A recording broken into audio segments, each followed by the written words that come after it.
Salut à tous et bienvenue aux Observateurs.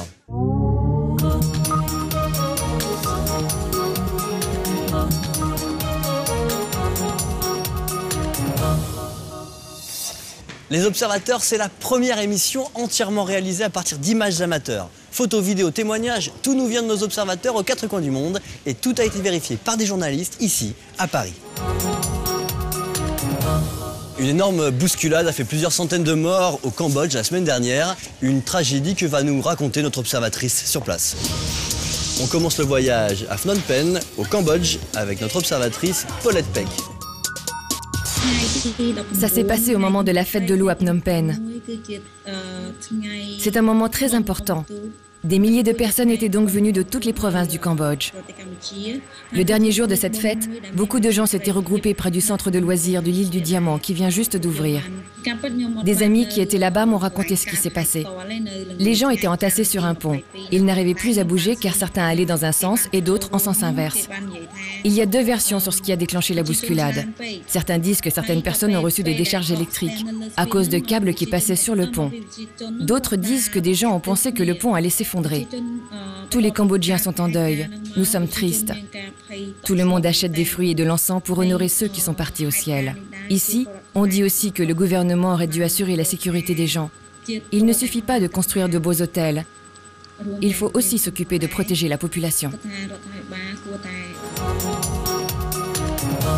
Frappé par un tremblement de terre il y a près d'un an, Haïti doit aujourd'hui faire face à un nouveau fléau, le choléra.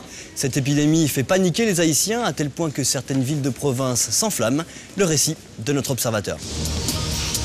On part maintenant pour Cap-Haïtien en Haïti avec notre observateur Cyrus Hibert.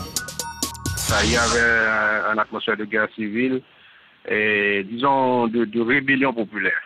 Il y avait des flammés, des barricades à l'entrée de la ville. Il y avait des groupes de manifestants qui scandaient à bas élection et il faut une réponse au choléra.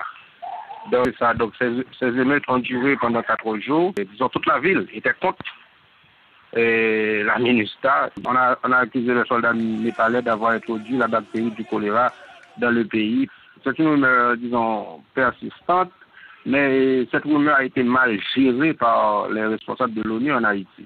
Là, ils se sont contentés seulement de démentir. Ils n'ont pas donné assez d'explications.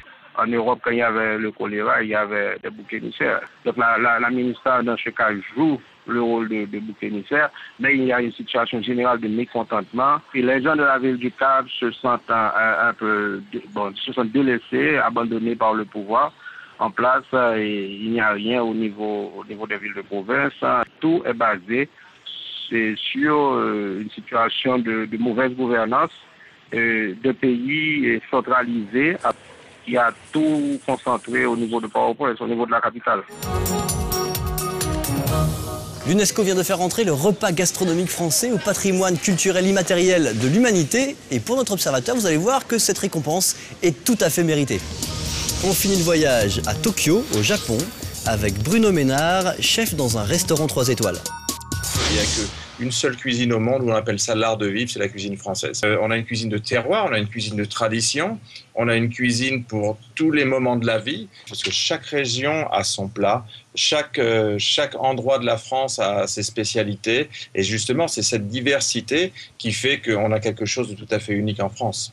Ça correspond à notre pays, c'est notre histoire, et je suis ravi qu'on soit reconnu comme tel. Après la cuisine française, certainement la cuisine japonaise mériterait éventuellement une reconnaissance. C'est assez cérémonial aussi, mais c'est dans le calme, on ne parle pas beaucoup, on regarde le maître sushi faire ses sushis, il n'y a pas tellement de communication, alors que chez nous, c'est vraiment quelque chose d'important. Si on s'assied autour d'une table, on peut avoir tous les sujets de conversation, et en général, à la fin d'un repas français, il y a de la bonne humeur.